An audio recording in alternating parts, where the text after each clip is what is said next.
what's some advice you'd give to an up and coming DJ, especially in this time right now? Yeah, for sure. Get on these Twitches and these Instagram lives, or whatever it is that you can possibly do as much as possible, because you have an opportunity to put your talent and your skill level out there ahead of you, being able to perform. Of course, right. And you still need that outlet as far as being an artist like you and I are too. Absolutely. Okay, I'm reloaded. Jeff London, DJ Jason Smith. Here come the pain. When the sun goes down, the music turns up. A whole new world opens up behind the velvet rope. Join us as we take you behind the scenes of the nightlife world. Are you ready? DJ Jason Smith, Jeff London. I'm the promoter, he's the DJ podcast, live from Boston, Massachusetts. Welcome. 11. We're at 11. We had 11. Yeah, man. Jeffrey, what's up, man?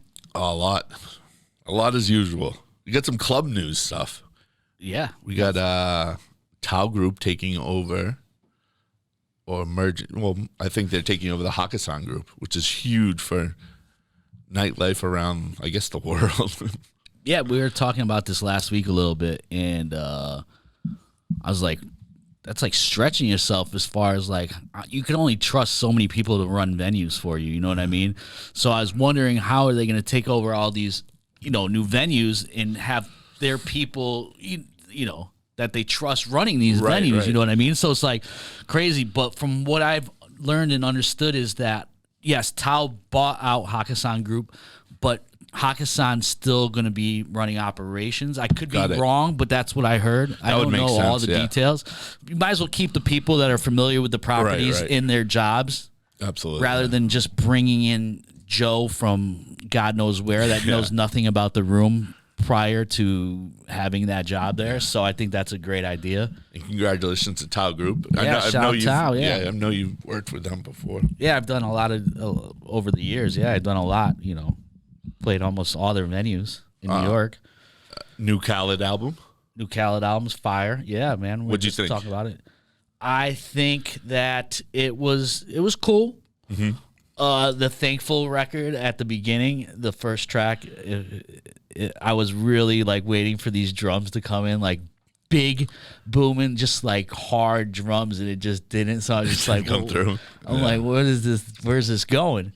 I think my favorite track on the whole album is that Her record with Amigos, We're Going Crazy. I like that one a lot. And he sampled that We the Best, right? Is that the one you said? Yeah. That record's fire. I'm a big Her fan. I think she's probably one of the most talented artists in our industry right now as far as being creative, and she plays instruments and she writes. Like, that's hard. A lot of these artists we see do this stuff, we don't really realize that they don't even write their own music. Rihanna doesn't write any of her own music. I don't know about Beyonce. I'm sure Beyonce doesn't write her music. Yeah, there's got to be a group of writers for that. Yeah. The Jay-Z Nas didn't disappoint. That was pretty good. I think Nas got him, though. Woo. It's a big. That was a fire record. It is. I loved the sample for the Justin Bieber. I mean, no, pardon me, the Justin Timberlake, because that was like one of the greatest hip hop records, probably of our generation. I was waiting for Ghostface to come in, just to sneak him in right there, just like a little snippet or something. Yeah, that'd have been dope, but maybe that would have been too obvious. And then, we're talking about the Just Be record on. Featuring Justin Timberlake. Yeah, the Just Be record, yeah. And that's from Hip Hop Heads Would Know It's from Ghostface Killer. You're all... we screwed up earlier. Yeah. I said All I Need because I don't know why that came to mind. All That I Got. All That I Got. But the original sample is... Michael Jackson, Jackson 5. Yeah. So that's like a triple sample. That's what it's becoming nowadays, though. Yeah. If you notice that, like, all the 90s hip-hop records that were big in the 90s, early 2000s are coming back and being sampled by these, I can't call them rappers. I guess a rapper's a rapper, but I can't call some of these artists hip hop artists because they're not. Maybe just rappers. Yeah. Yeah, they need to have their own category. I know people have said that in the past before, like Lil Yachty. I think he said something about, just like rock. When rock came to the front, or heavy metal came to the front of the rock scene in the 80s, I believe.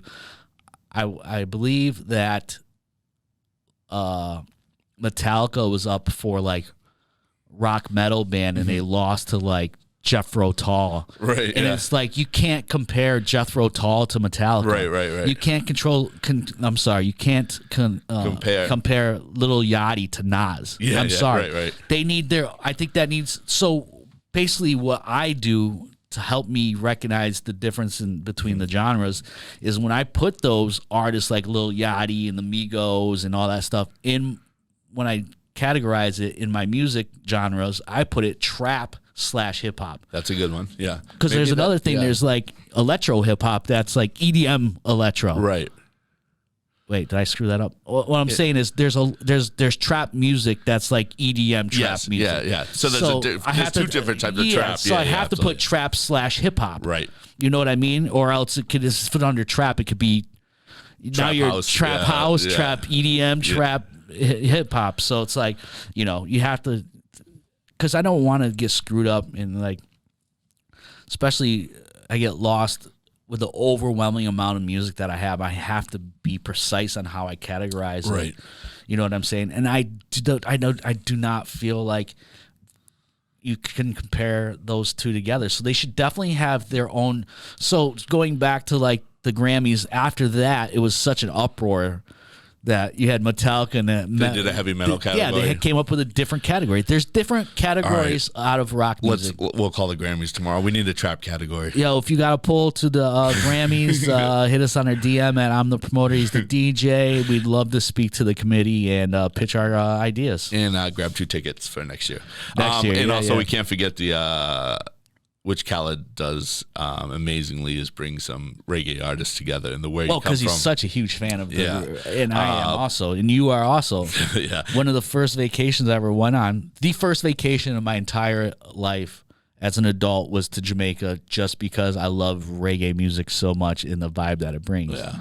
It's a magical kind of music, man. It is. Yeah. He brought Bounty Killer, Capleton, and Buju together. Yeah, they just dropped the video for that too. I just saw it, and it's fire. Like, boop, boop, boop, boop. A lot of shots. A lot of. That was it. Not working at all. Oh, there we go. There we go. Yeah. So the Khaled album's dope, man. So it's coming in at number 2 this week, which surprised me because of all the features, and I think he's such a mainstream artist. And the first one, it's crazy, like how dark. I mean, how many? These are like hood artists, and it's like he's turned them into almost a pop artist kind of situation. And the number 1 album this week was Moneybagg Yo, which I've totally been sleeping on. But I didn't sleep on it. I heard. So what happened was, I just, it's hard for me to keep up with that stuff because, there's just so music just comes out so fast, and it's only good for a week, and then it's hard to decipher. Like, there's songs that I get requests for that don't even exist because they only exist on TikTok. Right. So you have people that want to hear songs that you can't even get because they don't really exist. Yeah. Well, so it's like, it's hard. So I apologize for not being up on shit. I was a little late on the Moneybagg Yo record, but I got put onto it because I saw something about that Certified Neptune record with Pharrell, which is fire. Yeah. And then the cool part about Spotify and all those things, when I was a kid, you'd get this Gangster's Pain album by Moneybagg Yo, and that's it. I didn't know he had a whole. By going to Spotify, I found out he had a whole catalog behind him, and I could go into that catalog. Before, you were just like, "Whoa, this guy's good, man. He must be new." Nah, dog, he ain't new. He's been out for a minute. He's just been sleeping. But I need to address something also about, the way I came up was, I remember one time one of my first gigs on the road was to Nashville, Tennessee. And I brought all the records, I thought I knew all the shit. And I'm DJing in the main room. They have a hip-hop room downstairs. Yeah. I was still playing hip-hop, but I guess it was different. And I would finish my set, and I'd go downstairs and see what was going on down there. Right. They were playing records that, I've never even heard before.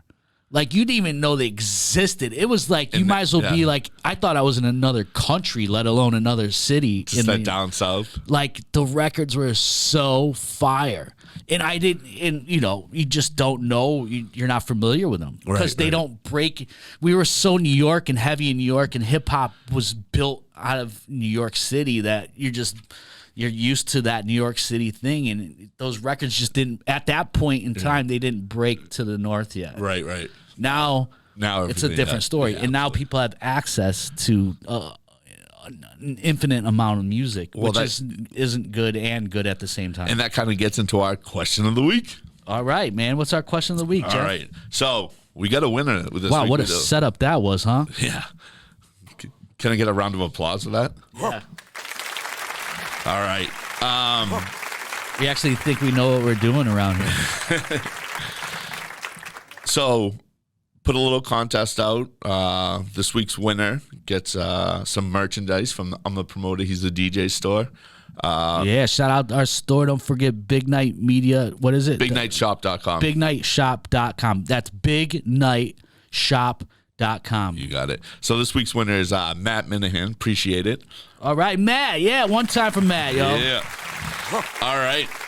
The question is, so we're talking about Gen Z, a.k.a. I don't know what that is. They're Zoomers. They're people born from... They're called Zoomers? Isn't that like a sex thing or something? No, Zooming is the face thing. Oh, but... Anyway, Zoomers are born from around 96. The Zoomer generation is 96 to 2010. So it's basically kids that are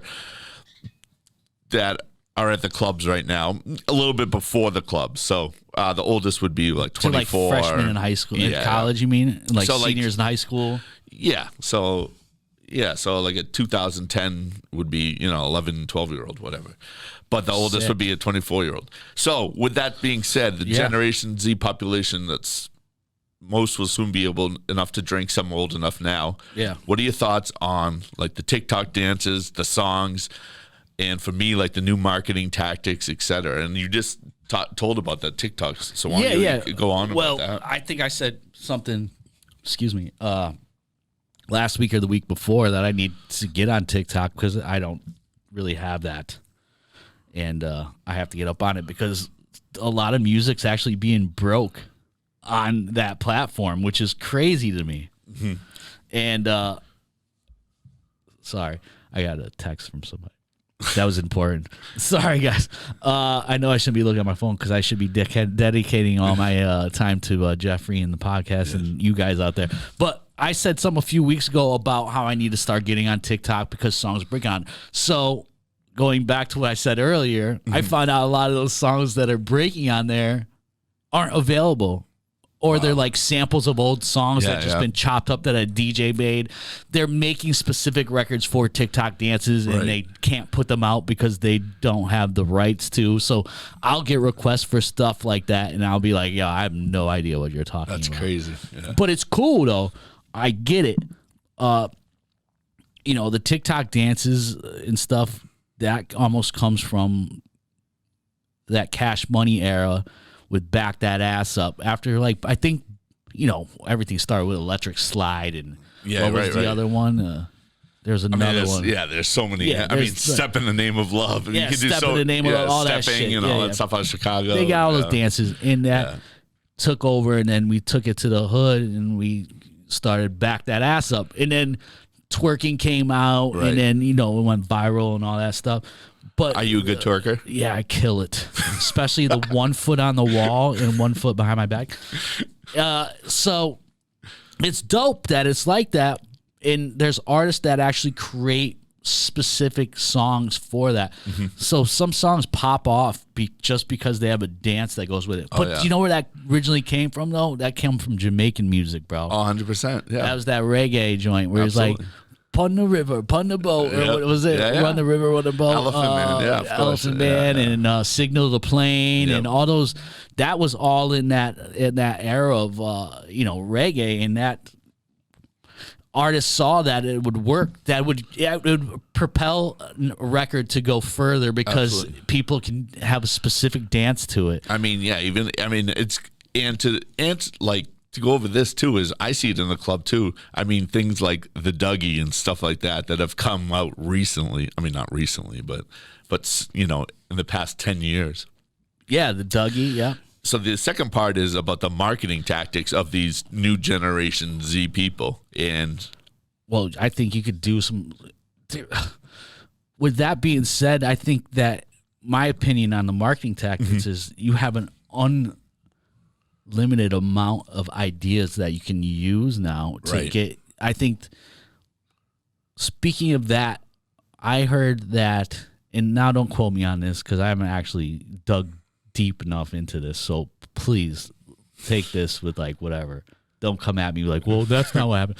But I heard that Lil Nas X was a plant, and what I mean by plant was the record label that I don't know what label he's on or anything, and I don't really give a fuck. I'm not going to look it up, but the record label that he's on, they already had that song done and produced, which was Rodeo, which was Rodeo. Whatever it was. That was already done. Yeah. They just didn't have an artist for that specific song. They had a whole manual of how they were going to create this artist, and they were just looking for somebody. It was like being a quarterback. I mean, or being a coach for a football team. You have the whole game plan, right? But you got to just find that quarterback.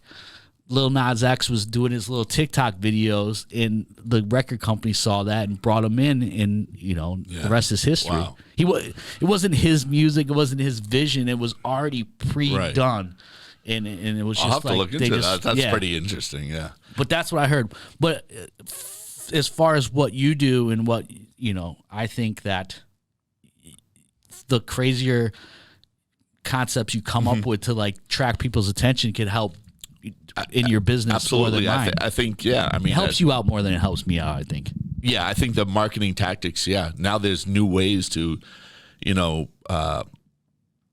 put these marketing things. So, for example, for TikTok, so we'll just go on TikTok. We're going on Snapchat, or we're going on one of these, putting the video out for the club from the night before, putting, before it was only a flyer. Now you can show people what it looked like last night. So, I've seen marketing tactics where people go on these dating websites and they match up with this girls, and then they just send them the flyer, or they send them a video, or these marketing tactics that these kids are coming up with. We used to get those text messages too back in the day. Mass text. It's but now it's a mass text with some video content with some real content that can grab your attention. That can, instead of looking at something and just reading, oh, party tonight, oh, fucking that's real cool, you get to see the party, and it could be advertised, and it's huge, yeah. So being a promoter and being the host and things like that, I have to keep up with that stuff. So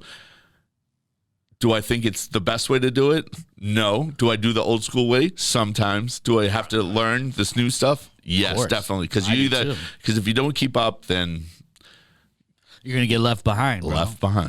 So with that being said, I think that if you are going to promote, and this has to go with DJing also, we've spoke about this on the show before, is, all right, so Jeff's promoting Club Gans, whatever it is, Club Gans, I don't care what it's called.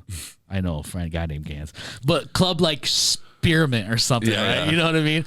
If you are going to use that platform to promote this party, you can't put the same marketing thing every week, because then everybody's going to get annoyed. Right. So you have to come with something fresh every single week, or people are just going to stop paying attention to you. My DJing, the same thing. If I play the same fucking songs every week in a row, they're going to be like, oh, I don't want to go see that guy. I mean, it's the same. You put the same video out, you have to catch somebody's attention. You have 5 seconds to catch their attention. That window is actually getting smaller and smaller. I mean, when Vine came out, how long was that? 7 seconds to catch somebody? Or 8 seconds, whatever it was? Blew up. Yeah. You have 8 seconds to catch somebody's attention. This new generation's time span of being their attention span is so much shorter than ours. Well, we were just talking about this earlier. Like how long songs are now we is were running crazy. through Moneybagg Yo's album. Every song was like 1 minute 45 seconds. When we were coming up, every song was 5 minutes long. Yeah, But you want to know something funny that just came to my head now that we're speaking about this?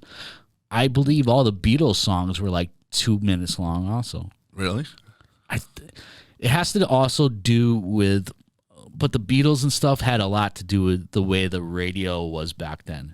Because radio, I know that when I got into radio and I had my mix shows and I never was into radio, but Right. I would come in and do a DJ mix and stuff. Right. They would speed up all their records. Yeah. So the songs play faster. So you get the whole song, but you have more time for advertisement. Right. So maybe that's why the Beatles were like that. You know what I mean? Absolutely.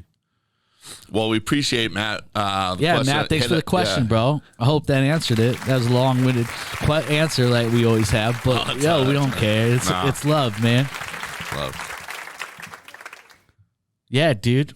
Want to get into some PNN? We'll do some story time. Oh, Do shit. story time. Oh. I just put that in there. Sorry. Sorry, I didn't see it, man. Well, let's go. Gather around, kids. It's story time with Uncle Jeff. The names have been left out to protect the guilty. Now, here's a little story I got to tell. Sorry, but I got so caught up in that conversation that good we just combo, though. had. That It was was good, amazing that I forgot where we were. It's all good. I forgot how we run the show. And I don't care because that was just fun. I enjoyed it so much. So thank you, Matt, for the question and Jeff for the beautiful conversation we just had. And Love that stuff. now it's time for that weekly story from Uncle Jeff. Let's go, man. What is All it right. this week, bro? This is the time the Harvard singer almost ruined the night. This guy, R&B singer, graduated from Harvard. Yeah. Smash hits out. He had 2 hits out. He was back in town. What genre of music is this? I'm thinking it's like something. R&B.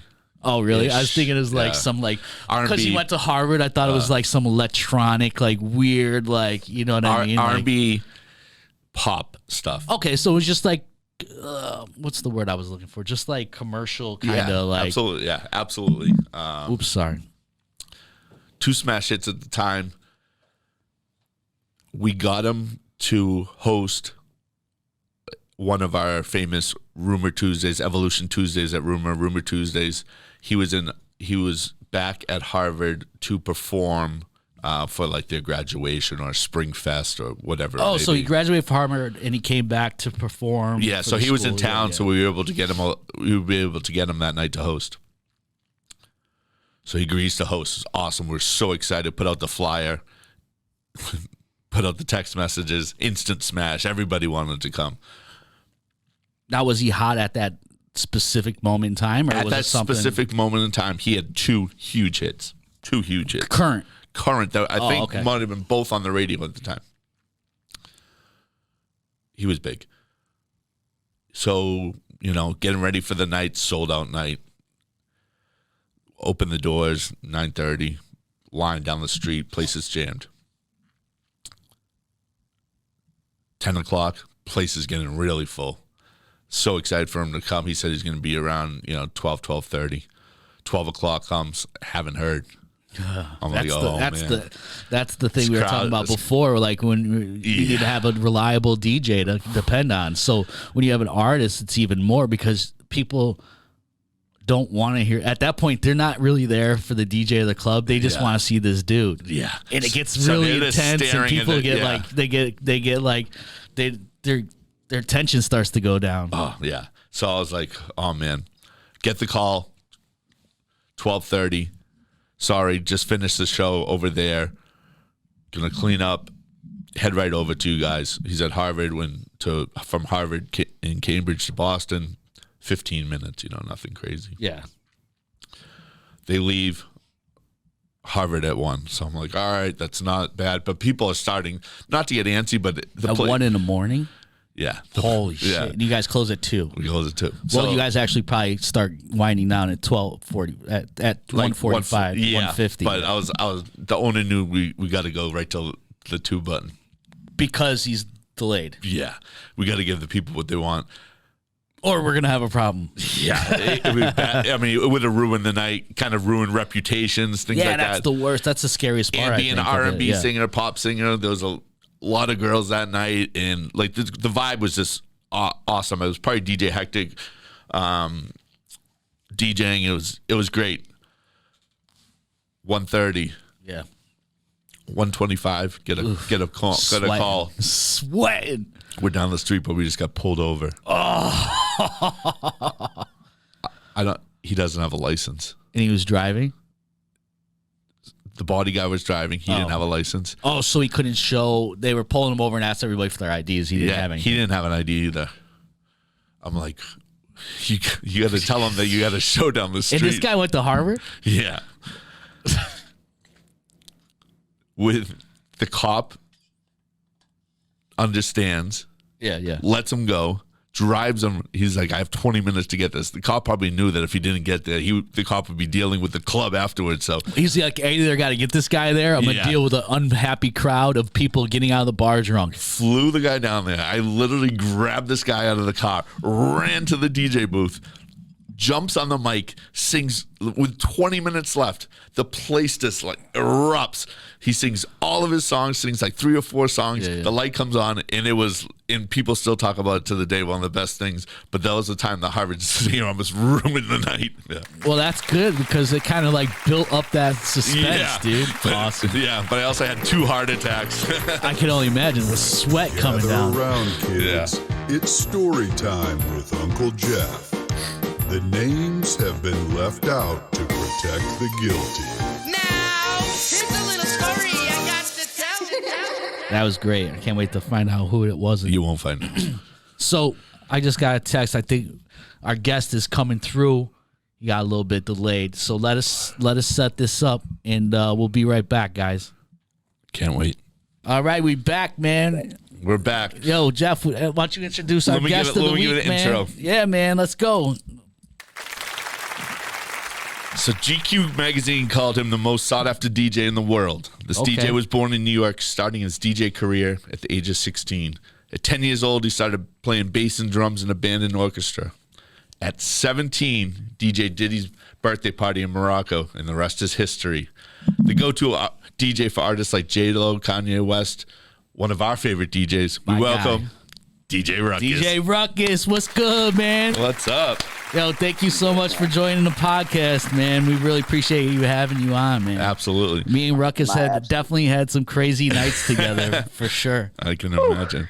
Yes, sir. So we'll get started right off. We're always intrigued on, I'm the promoter, he's the DJ, about DJ names. So this is a 2-parter. How did you get your DJ name, and did Fresh Prince of Bel-Air make you want to DJ? Yes. Fresh Prince Bel-Air. So there's an episode on Fresh Prince that definitely made me want to DJ. There's a scene where there's a family meeting going on, and Jazzy Jeff, I guess, like, he just sneaks in the house, and Uncle Phil is like talking to the whole family, being like, like he's playing some classical record to the whole family. Like, okay, well, hear the violins come in, and here's the bass, and now, the orchestra. If you can hear, listen. And Jazzy sneaks into the room where the turntable is and starts like cutting the. Yeah, I remember that episode. And I was like, what's that sound? Yeah. And just kind of had me intrigued, and I found my way to what that was, and it was the turntable, and I started making my way towards figuring out, how to manipulate this thing with vinyl and blah, blah, blah, blah. Mm-hmm. And I asked for a 14th birthday present one year, and got turntables, and started collecting records from all of the family members around, and fell in love with this thing and never stopped doing it. So. Wow. Yeah, and we think that you haven't stopped doing it, because I definitely have some good times with you when we play together, and it's always great, man. You always create a great vibe. You bring something to the table that's different from other DJs, and that's why I feel like you've stood out and had longevity like I've had, because I tried to keep bring something fresh every time. Like I don't know, for our listeners that haven't seen you live, you do this thing where you grab the CDJ and you get up there and you're jamming it like you're playing the rock guitar and just scratching on it. Like, I love that, bro. So Wait, how did we get Ruckus though? How do we get Ruckus? So Ruckus has is something that I used to catch like often in 90s hip hop. So like if Bring the you- motherfucking Ruckus. Yeah. Motherfucking Ruckus, Ruckus cause Ruckus, DOS Effects used it, Busta Rhymes used it. That was a big 90s word. Yeah, I never thought about it. There's Ruckus Records too. Yeah. Nothing meant. So then Ruckus Records popped up. It's like right around the time that I was creating the title Ruckus, like I ran across Ruckus Records, and I was like, damn. I was like, I wonder if I should even go there because like this thing is big. Like I was listening to Medina Green. Yeah, hell yeah, and yup. Mos Def and all of the lyricist lounge stuff. And Pharaoh I was Monch too. Yeah. Yeah, Pharaoh Monch, and and also just being a product of hip hop. How I got into the DJing thing. I would come across everything like the graffiti, all this stuff, and I was a little nervous about using it because of Ruckus Records. Of course. I just thought that was the end all in that territory. I was watching like battle videos from like the Executioners and all the DMC, tapes and all that kind of stuff. Is that, cutting and scratching and all that is kind of what got me into it, and what had me intrigued in the first place. And so I was a little bit nervous about using the title, even though I was going to spell it differently. But I was 14 years old. I was like, let's go in. This is the thing. That's awesome. And I never had another DJ name. I never guessed it. I never tried any other thing. It was Ruckus and only that. I love that. So now that you said that, I have a question that's gonna. At that time period, were you in New York? Because I can't see you being in LA knowing about Ruckus Records and Pharaoh Monch because it was such a New York thing that I don't even know if it reached the West Coast. I was in Miami. Oh, okay. Wow. And so, so I was born in New York, and I lived in Chicago very briefly, and that's beautiful. But grew up in Miami, and so by the time anytime that I was really into DJing, and maybe one other place, I lived in Puerto Rico briefly when I was a kid. My dad's job got transferred around a bunch, so we were moving around all these different places, trying to. Well, that's amazing. You get cultured through that, man. Absolutely. I got lucky, and it also shaped me for all this moving around that I do for the today. Now. Yeah. And so in Puerto Rico, I'd caught a little bit of wind of it because there was reggaeton, and there was like a big influence of hip hop. A lot of the reggaeton artists were listening to Method Man and Tribe Called Quest, and that was our era right there, man. That was the golden era. When I put those records in my Serato, I actually type in the grouping as golden era, so I know that I could type in golden era, and everything from that 90s hip hop and R&B early 2000 could be in one category. I wish I was that organized. Dude, I've had a lot of times in the past year of not doing anything, so it's been working out. But that's amazing. That answer that you just gave, how you got your name, was not the answer that I was expecting at all. And just the fact that you came up in that era that I did also, gives me a greater respect for you than I already had. So that's amazing, bro. Jason might change his DJ name tomorrow. So with that being said, what was so you got the turntables, everything's going great. You found this new love in DJing, and you just wanted to take it to the next level and share your art with the people. What was the first break that actually got you to that point of, knowing that you made it? Yeah, knowing that you're doing this and this is what we're doing. Yeah, man. So I always talk about this every now and then, and I say like nobody can do anything by themselves. A lot of people always do that. They're like, especially in the hip hop community, they're all like, I got it out the mud and I did it myself and nobody helped me and all this kind of shit, which I call straight bullshit. Yeah. I had a bunch of lucky breaks and a bunch of help. Timing, timing. Yeah, a lot of timing and all that, because it's interesting. All this energy towards DJing happened now, and I kind of feel like it was like always the best job ever possible. People maybe didn't know, but so I got the opportunity to get turntables. I got turntables. I started collecting records here and there, so as fast as I possibly could from every family member. I could buy them when I could. They're obviously expensive, but so I got an opportunity to get a job by my older brother, who was involved with some friends that were part of Crowbar Miami. And I remember Crowbar. Yeah. Hell yeah, bro. Crowbar, the original, came out of Chicago. I played Crowbar. Yeah. Yeah, Crowbar is fucking awesome. Awesome. And this is, I don't know what, 99, something like this. And I was 15 years old. I've been DJing for a year. And my older brother is like, yeah, he's got an opportunity to start throwing the Thursday night. And this is back when house music had everything on lock. So Friday and Saturday was house music. Especially in Miami, yeah. That was the big scene in Miami, yeah.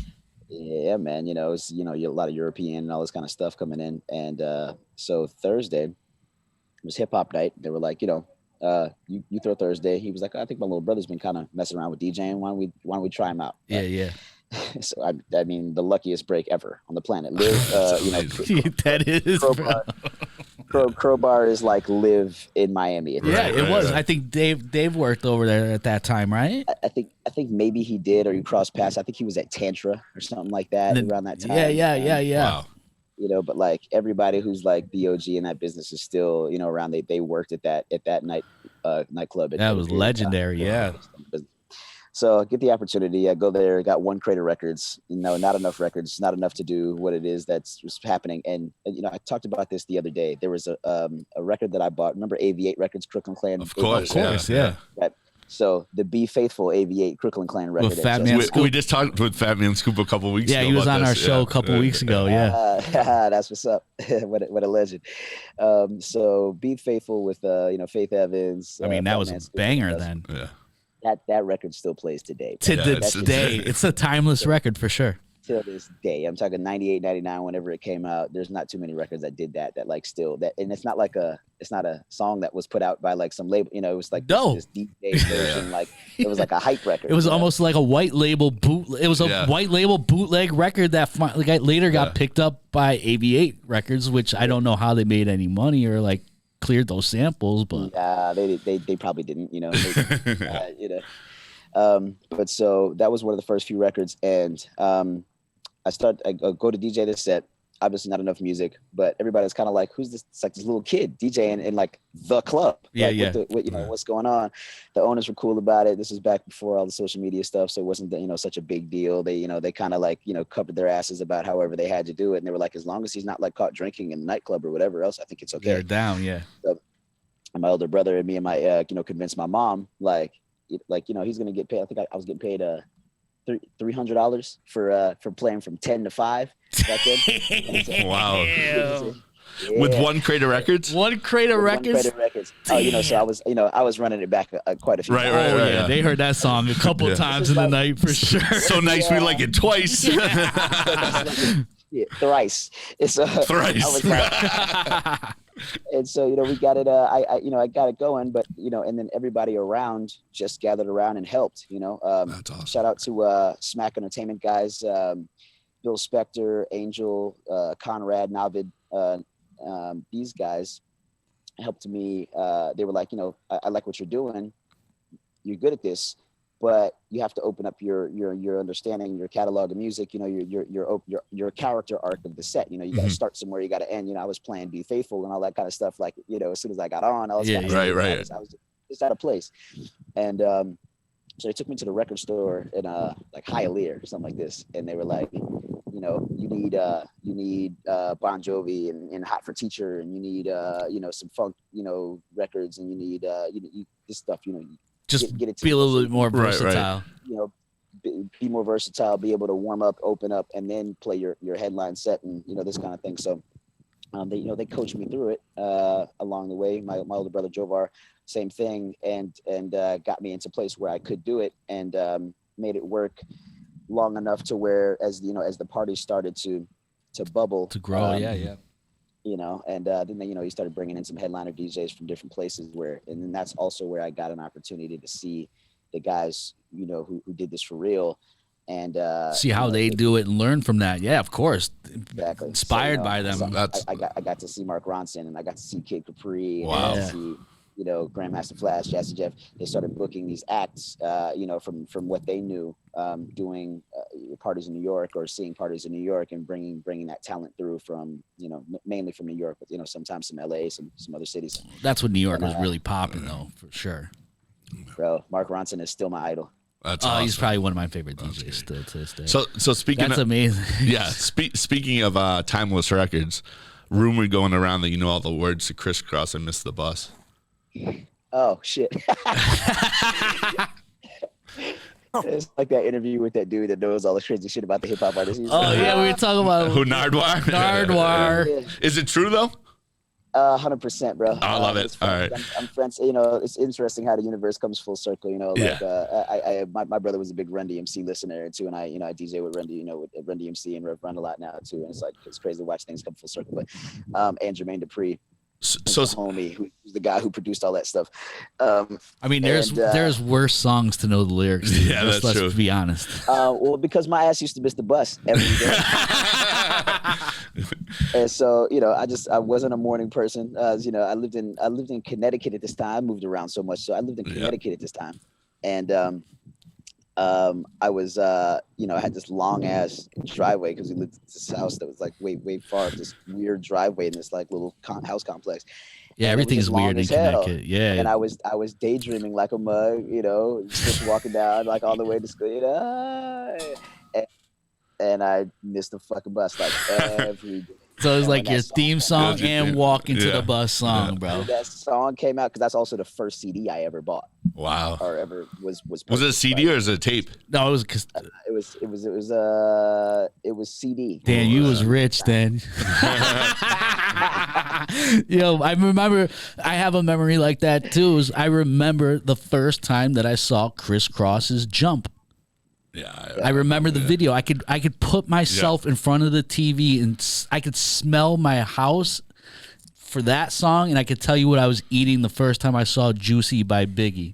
Yeah, I remember. Wow. Yeah, I remember. I was eating Christopher's Pizza, and my mom just brought it home, and it was like MTV. You know what I mean? Like they had those times. It was just crazy. Yeah, I was wearing my pants backwards and all kinds of shit. So we were speaking about this earlier off the podcast, but earlier in the podcast, Jeff and I were talking about the Hakkasan Tao group, Tao buying out Hakkasan. With that being said, how do you think that's going to change our industry for as far as the industry goes, and how is it going to change things for DJs? Well, I've been friends with the guys at Rental Group for a long time. They're incredible operators in the nightlife business. Yeah, definitely. Loki knew about the merger coming for quite a while, and just as talk everything that is as much as I possibly can with what's going on in the nightlife business as it affects all of us. And Tao Group.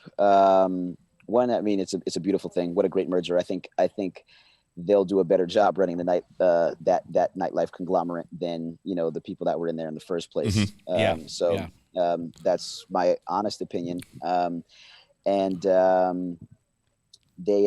I just recently did a deal with Zouk nightclub. That's at the Resorts World. I just saw that. Yeah.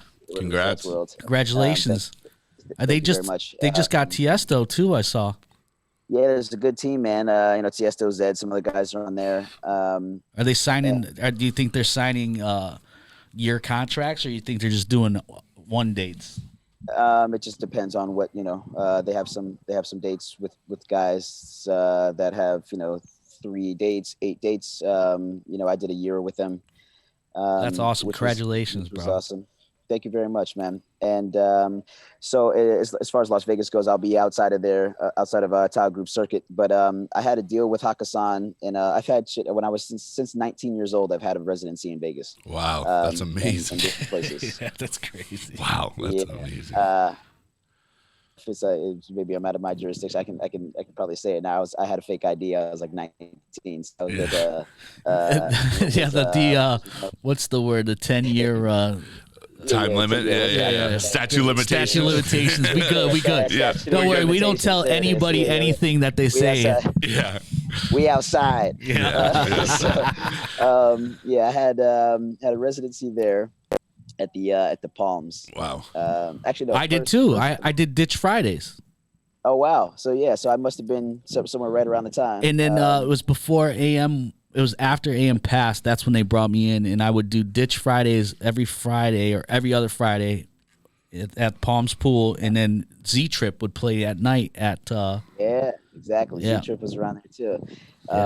What a legend! Big up ZTrip. Yes. ZTrip's the guy. Yeah, I hope he's gonna be on the podcast. Oh yeah, gotta get him on here. But so actually, I was at Jet at the Mirage first. Then I went from there. Yeah, I remember to, Jet. Yeah. Jet was cracking.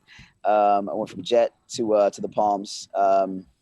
Palms maybe to like the Hard Rock, and then Hard Rock to then into Hakkasan and all this this team. Well, what was that Hard Rock? Wasn't Pure over there?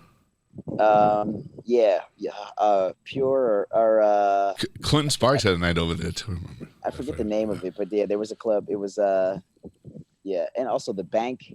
The Bank, yeah. I played all those rooms. That's how you and I came up together. The only difference between you and I was doing one-offs. I was going where my booking agents were sending me. I didn't know who I was actually playing for, or I just knew where I had to go at this time and DJ this. And I was just so fresh in the business. I didn't create these relationships like you've had. So they were just one-offs because every week I was in a different city. Mm-hmm. So I didn't think about the business as being, I need to be here every week. Let's do a year, because I didn't know what I was doing. I was with Mood Swing at the time, and shout out Johnny Maroney and Ricky Greenstein that helped me out, but they would just tell me where I was going. And I didn't know the business to be like, yo, I need like a residency. Was Chachi with Mood Swing? Yeah. Chachi and I, we all came up. Yeah, I remember. So, you just mentioned your mentor, and can you tell us what it meant when he asked you to DJ the Made in America tour with his group, filling in for Jam Master Jay? That was a big time in my career, man. I had a lot of things going for me around that time, and Rev had come across my my managers. My brother was my manager for a long time, and then I eventually joined up with DGI, which is Damon DeGraff and Yoni Goldberg. Yeah, shout out Yoni. He's always been so great to me. He's a great dude. Yoni Juan Kenobi. Shout out. So we Rev had somehow gotten a conversation about maybe doing some DJing stuff through his manager. And somebody reached out to DGI, and they were trying to figure out sort of the system of what they were going to do and how he was going to do it. And they started pairing him with some DJs, and he tried a couple of within our wheelhouse. And we got together, and it was like a little rough at first as usual, but we had a spark, and ended up working together as a DJ team, to where he was sort of emceeing and I was DJing. And it helped turn up the sauce a little bit, with what I was doing, because I needed some real celebrity to attach to what I was doing, DJ wise. And at the time, I mean, this was around the Palms residency time, so that's when we did the first show. Yeah, I remember that. And we just kind of found our niche, and then he was like, you know what? Run DMC's getting back together, because they had this long space of time where they weren't performing together, and I want you to DJ. And I was like, wow. oh shit. Okay. Let me think about that. Okay. Yeah, hold on. I'm gonna go, wipe my nose and come back, because like that's the craziest thing that I've ever heard. Yeah, for sure. And he has another DJ. DMC has a DJ, Charlie Chan, and so they were like, you guys are gonna work together and drop the records together. And we did a rehearsal, and they had the whole thing put together and how they wanted to do it and all that. And it was just, it's been a special relationship for me, because he holds out very high standard with what he does, and is very meticulous about how the name is represented. Beautiful. It's strong. DMC is it's a legacy, and that's part of why they hadn't touched it for so long. Yeah. And so I was just honored to be a part of it, and we ended up doing the Made in America tour with had Jay-Z walk down the middle of the thing with Beyonce. I remember that. Yeah. So, and you did the Grammys too with them, right? I remember you were on the Grammys. Yeah. Insane. We did Aerosmith performance along with wow. Walk this way. I remember that. That was dope. Yep. That's amazing. That's amazing. Legendary moments, and like I was saying, that full circle thing. My older brother was listening to Run DMC when I was a kid. Of course, that was one of the first cassette tapes that I had seen inside of a Fisher boombox. And I was like, what's this thing? And I used to think, because it had two tapes, and you could sync the chord. Yeah. And I would think, when I was a kid, I was like 5. and I looked at it and I was like, oh wait, maybe if I write the letters with this marker the same way that this one is, when I put the 2 inside the tape deck, that it's going to copy. And I'll have my own version. I can go listen to that cassette and the other thing. Yeah. So I was inching trying to write it the same way. That's pretty funny, bro. That's amazing. And then to turn out, and now I'm DJing for Run DMC. That's crazy, bro. However many years later is crazy. Yo, shout out, we gotta give you a round of applause for that one, because that's like legendary status shit right there. That is. One time for Ruckus. Yes. Yeah, man, one time for Rev Reezy. Yeah, man. So being from, I understand. I unfortunately am an only child, so I didn't have any musical inspiration within my household to look up to that was close to age. Like, my mom listened to Latin freestyle house music. You know what I mean? Like, as a kid, I didn't know that shit. My dad would only listen to, like, Bad to the Bone song when he used to drive his Corvette with the top down or some shit. So I found all this music on my own. So being that you had that inspiration within your own household, you know what I mean, through your brother and everything, and your whole family is just so close to being into the music. What's your favorite genre of music, and what is like your one time like always go to album? Damn. I know it's a tough one, bro. Yeah, man, he's just throwing the body punches. My family was definitely really into music. Both of my parents, my father's from Louisiana, and my mom's from Miami via the Bahamas. Oh man, that's beautiful. There's a lot of music in there, and we listened to a lot of soul stuff. So it was Marvin Gaye and Stevie Wonder and Donny Hathaway and all this kind of stuff. And I mean, ain't nothing better than that. Yeah, man. And music was incredible. And as I started getting into music and listening to my own stuff, or stuff that they were playing around me, I really liked. I was into that neo soul territory. So like Erykah Badu and D'Angelo and all that type of thing. That was kind of where I was really started to pay attention to what was happening on. That's probably like, that's one of my favorite sounds even now, when I listen to, and I'm really happy it came back like this, like the new school R&B, Masego and Sir. And Her. I love her. We were just speaking about her earlier. Yeah. Oh man, incredible. She's like rock star as it gets. Yeah. So I started doing and listening to that kind of stuff, and those are probably my favorite albums. And then my go-to, there's for some reason the song "Just a Touch of Love," just a touch of love, a little bit. Yeah, hell yeah. Yeah. For some reason, that like every time just keeps coming back around to me, no matter what. That bass line, man. Listening to music, yeah, that bass line is fucking nuts. Chunky. So those are some of my favorites that like always pop in my head. Everybody has like their song that for some reason, first thing in the morning, like it just pops up. Get you going. That is a good song to get you going.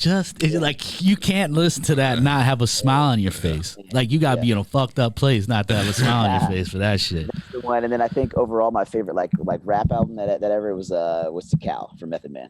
Ooh, wow! I didn't expect that. I didn't expect that. That's fire. So one of the you asked me earlier about how I'm doing in the COVID. One big thing that I lost out on due to this COVID thing. I actually had the opportunity of playing an opening set here in Boston for Erykah Badu. She heard me DJing. She was about to go back to the hotel, and she ended up staying throughout my whole entire DJ set. Wow. She jumps on stage. I'm walking back, taking care of my shit, packing up my stuff. And the security guard's like, "Yo, you the DJ?" And I was like, "Yeah." He's like, "Eric would like to see you after the show." And I'm like, "Yeah, all right, bro." Like she's gonna remember me after being on stage for an hour and a half. So I'm just not, being in this industry, we get used to being highs and lows. So you just take it like, yeah, okay, because you don't want to psych yourself up. Like Erica's the queen, yo. Yeah. You don't want to psych yourself up to be disappointed. So long story short, she gets off stage and I'm walking back there just about to leave, and her sister comes up to me. She goes, "Are you the DJ?" And I said, yeah. She goes, "Erykah really wants to see you." So I go in there and I'm just like, you have no idea. There's some people that I've met a lot of celebrities, and I've been in a lot of situations, some with Ruckus that were pretty amazing personally. And it's just like normal, but there's some people that their Have the energy aura, is the like, aura, yeah. holy shit. So her sister's like, don't look in her eyes too long. She'll make you freeze. And she's like, don't listen to her. She's only joking. So she said that she loved my set, and she asked me if I recorded it, all this stuff. And I said, yeah, I'll get it too. She goes, yo, so what are you doing in April or something like that? And I go, nothing, Miss Badu, because you have to call her Miss Badu because it's in the contract. She goes, all right, cool, you're gonna be DJing my birthday party. And I was like, oh shit. Yeah. And then COVID shut that shit down, man. I was like, oh, because that's, I'm like you. I hold Erica to a higher plateau than a lot of artists. You know what I mean? Absolutely. She's amazing.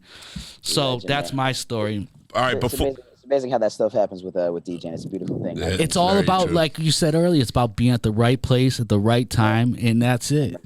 yeah, right. absolutely. So we'll do one last question before we get into a little game. So we always I'm the promoter, he's the DJ. We have a lot of DJs that listen. Since you started so early, been in the game for so long, what's some advice you'd give to an up and coming DJ, especially in this time right now? Yeah, where, for sure. Well, this time, these times, I think the internet presence is an important thing, and not as much as it was then, and I think it's a nice thing to be able to use to be able to get yourself out there a little bit. Little tool, yeah. So get on these Twitches and these Instagram lives, or whatever it is that you can possibly do as much as possible, because you have an opportunity to put your talent and your skill level out there ahead of you being able to perform. Of course. Right. And you still need that outlet as far as being an artist like you and I are too. Absolutely. I think that's super important. I think something that worked for me, one, consistency, but be a nice person, man. That goes a long It way. goes That's so far. In this business, period, for sure. We always talk about showing up on time, being prompt, being responsible, being and building these relationships. I think if a guy that programs the room feels like he's bringing in his friend rather than he's bringing in some guy that he's just paying $1,500, $2,500 to, you know what I mean? Like, have moments with him, and you're really good at that. Like, you and I have had some really great times together outside the club. Yeah. And we had some great times playing together. We've played together a bunch of times, and there's not a lot of people that I've been in this business with that I could say that I've enjoyed time with them outside of our work together. You know what I mean? I appreciate that, man. Thank you. Well, I appreciate you, man. Man, and it matters, and carrying, a lot of people carry this ego with the stuff, who's playing what records or how you coming in, and just be cordial with the people when you're dealing with them, man. Everybody's got a lot going on, and trying to make the night great. Yeah. And if somebody's really messing up and doing the wrong thing, maybe you can say something or whatever, but let it all flow, and be happy that that we get to do what we do for a living, which is such a fun job, making people happy and playing great music. So that goes a long way. For sure. And don't burn the bridge before you get the opportunity. That's a good one. You get in there, and you work for what you can work for, money wise, until it's necessary to ask for, more or whatever it is. Because all of that stuff, man, it build a rapport with your people, because like, we were talking about this style group, Pakistan relationship, all that kind of stuff, people will come back and work with you for a very, very long time, as long as, they know that you, one, are about your business. Dependable. For sure. Job, you're dependable. And you're looking for growth, you're looking for, looking to move forward, right. And to move the culture forward, the nightlife forward, whatever it is. You got to make sure that you're presenting that to your people, and they'll and be a nice guy. They'll continue coming back to work with you and share their clients that they have. Facts. And bring you to their new territories. Tower Group is about to become, they were already the the largest conglomerate in nightlife. They definitely doubled it now. Yeah. Now they just doubled up. Right. And having relationships like that people truly care about you and believe in you, are gonna carry on for a very long time. So being a nice guy and being personable is an important piece. Awesome. That's a great awesome. answer, Thank man. you so Yeah, much. definitely a great answer. One time. All right, let's start this. So we play this game every time we have a guest on the show. It's called This or That. Yes. So what we're going to do here is we're going to give you 2 answers, and you're going to pick this or that. Yeah. Pick right. one or the other. Pick one or the other. Jeff, you ready? Start I'm it ready. off, bro. Ready. Better party. Steven Spielberg's son's bar mitzvah or Diddy party? Woo! Diddy all day. All day. L.A. or New York City, bro? Brother love. LA or New York City. Woo! Yeah. Are we talking about living or performing? I'm talking about energy. No, what are we talking about? What should we say? Sorry. I think let's talk about Parties. Oh, I think it's going to be New York, right? Yeah. Hands down. All right. Because you guys got what curfew's LA? 1? There's house parties out here that are a little bit more off the chain. If we're talking about I've been to a couple of those sometimes up in the hills. we're talking after party. We're talking LA. We're talking New York. We're talking Well, New York. the thing about New York, let me just Get in there. We talked about this last week or 2 weeks ago about New York and Boston and just my favorite cities I played in. New York has a different vibe. And this is the perfect example because this actually has to do with Ruckus. I was performing with Travie McCoy Super Bowl night at Sapphires. Travie didn't feel good or something happened and he bounced.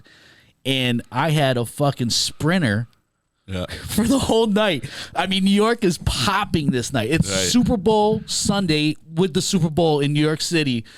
And all of a sudden, Ruckus is sitting at the table with our friend James Wang. And Ruckus and I were talking, and we're like, yeah, let's get out of here.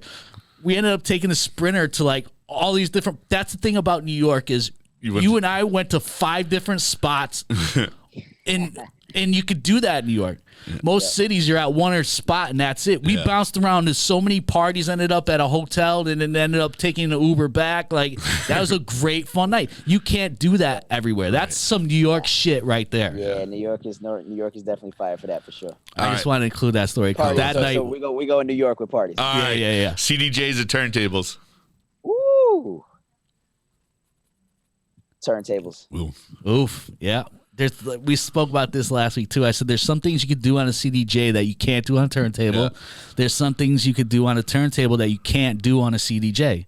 It's that motion. It is, man. It feels so good. So smooth.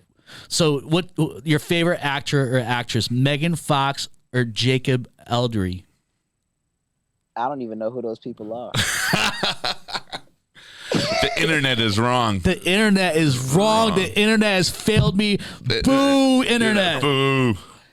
What a bad fucking internet question. But I think we know the answer to this next one. This or that. Mark Ronson or AM? Oh, God. Oh, God. Oh, God. They're so different, too. Oh, God. Oh, no.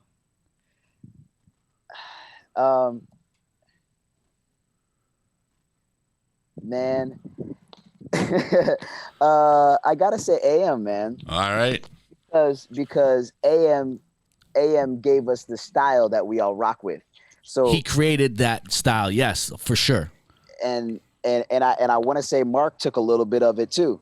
Okay. And Mark, a bigger musician and an incredible artist, but as far as DJing goes, the influence of which he had on the DJs that are in our AM changes the game for sure. Territory. Yeah. He is open format. Mm-hmm. Well, it worked out great for you, a person like you and I, people like you and I that appreciate different genres of music. Yeah. Instead of being pigeonholed into being, you're that hip hop DJ. I'm not a hip hop DJ because I could play anything. Mm-hmm. Yeah. Yep. You know what I mean? And I He love created that style. Yeah. And the way that we're cutting out of the records as the mix is coming in and all that kind of he created all that shit. A lot of that wordplay stuff. I mean, well, we like. I feel like we're kind of alike. Also, that we like to paint with different colors. You know what I mean? Yeah.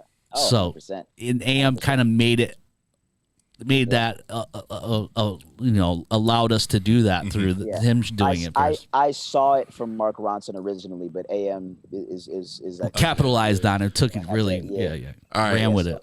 Another hard one. Ready? Brother Marquise or Uncle Luke? You said you were in Miami. Brother Marquise or Uncle Luke? Yeah. Uncle Luke. Yeah, of course. So this correlates with the question that we were talking about earlier about painting with different colors. And you and I, we've played at the box together before, and it's really eclectic there. And we play out. When I got that job, they told me to play outside of the box as far as music goes. So with that being said, in you and I loving different genres of music and being able to play different genres of music throughout the night, do you enjoy playing a big club or a hard to get in exclusive intimate lounge that's sexy as fuck that not everybody could get into? Because they're two different beasts. Yeah, they're two different beasts, and they both hit well and different. Totally different. That's why this is a great question. Yeah, it's a great question. And I've had some of the best versions of both. Being able to really play, I like an authentic version of anything.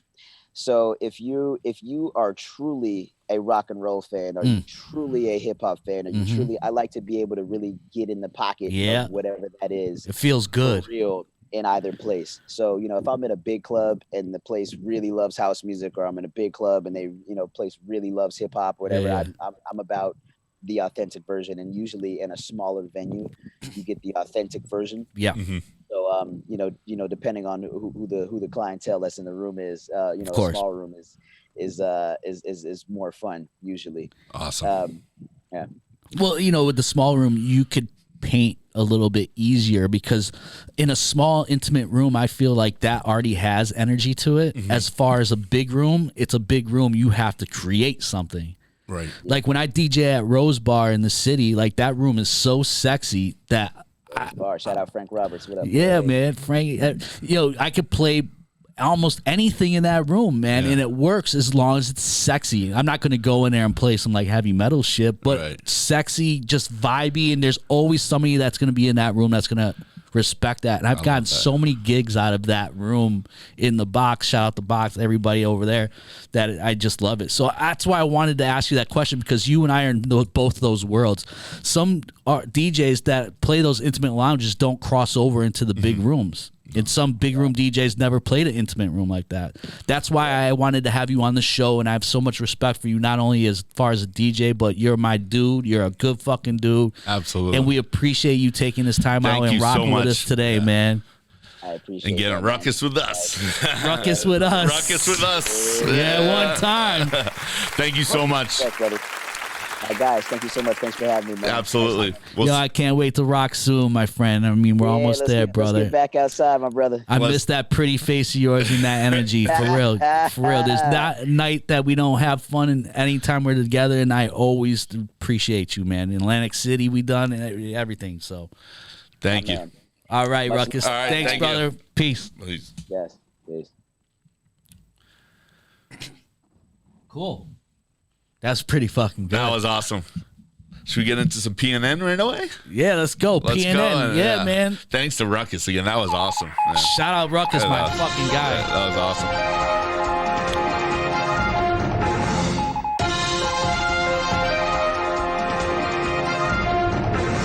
So, like we always do every week, we have Positive News Network, because we do shit a little different around these parts. Instead of bringing you that negative shit you hear on TV every day, we bring you positive news, and it's brought to you by this wonderful man named Jeff London. Jeff, what is the positive news this week, my friend? This week, again, we're doing some Earth stuff, but we're including it in. Wait, Rick Ross is a big Earth Day fan, bro. We're incorporating music into this one too. So Sick. Coldplay, who's the lead singer again? We know. Coldplay? Don't Yeah. ask me that. Chris Martin. Chris Martin. I couldn't even tell you the lead singer. Oh, it's in my notes. It's in your notes so you don't forget. So they adopted a barge that plucks plastic out of the river before it flows to the ocean. It's called the Ocean Cleanup Project. And this young Dutch kid it's a barge that. that just like So it comes out the bottom of like when the river outlets into the ocean. It so catches before the it shit. before it gets into it, so this barge. Yes, this kid who was like 15 years old or something invented this thing, and But he's older now because this is. it happened before, but they just Oh, this kid's been doing it. I've seen a special about him Yeah, before. it's So he's been unbelievable. doing this Yeah. since he was 15 and he's older now. So yes. this is years ago. So they, but this is an update of so they just adopted a barge that basically just paid for it, so this kid has money for it. So now they have the little help from this English band. So it's unbelievable just that a small little English band called Coldplay. yeah, pretty. So I mean, that's just we just love the combination of music and helping the environment And out. art too. And art, yeah. Yeah, I think I try to say we mix it up. we try to mix it up and just keep it fresh. And not only that, but this basically everything we're talking about is based upon the culture here. Absolutely. In the culture of music and the culture of arts and hip hop culture. There's elements to all this shit and there's levels to it all. As far as the art goes with the graffiti that goes with the hip hop, it's all fed into one bubble. It's not all about nightclubs here. It's about the culture and nightclubs and music is part of that culture. We get a second positive news. Ooh, we got two. We got a little second positive news. I gotta fix this. What's the second positive news? Let's go. Second positive news. That was a great first positive news, by the way. After a year of seeing this guy hanging around too much, we get some big announcement from you. Some positive news. Yeah. Are we allowed? Yeah. Let's do some it. Positive news. This guy's got 2 gigs coming up. It's a positive. We're finally breaking out some dates, bro. We're breaking out dates. Let's go. Wait, I don't know what they are. Do you remember what they are? 21st. Where's my fucking phone? I wasn't prepared for this. 21st. The 21st? Yeah, no. No? Oh, yeah, Friday, May 21st, 50 Cent. Along with? Well, that's a different night. Along with me, Jason Smith. Absolutely. Motherfucking right. And then following that? I think it's the 28th. I don't know if it's the 28th or not, but I know we got Rick Ross and me rocking together. Jason motherfucking Smith. Congratulations, Jason. That's a positive news. Yeah. All right, great Positive show news today. We ain't locked up in our bedrooms no more. Yeah. Once again, you can find us at I'm the promoter. He's the DJ. You can find Jason on SoundCloud at my SoundCloud and my Bandcamp because I want you to go support me. You ain't got to pay for it. You could pay $1. You could pay $20. Everything is bandcamp.com. Jason Smith Music. SoundCloud is soundcloud.com/I am Jason Smith. My motherfucking Instagram is Jason Smith Music. You got it. And this guy's is Jeff Jeff London _. And that's this week's show, y'all. Woo! Peace.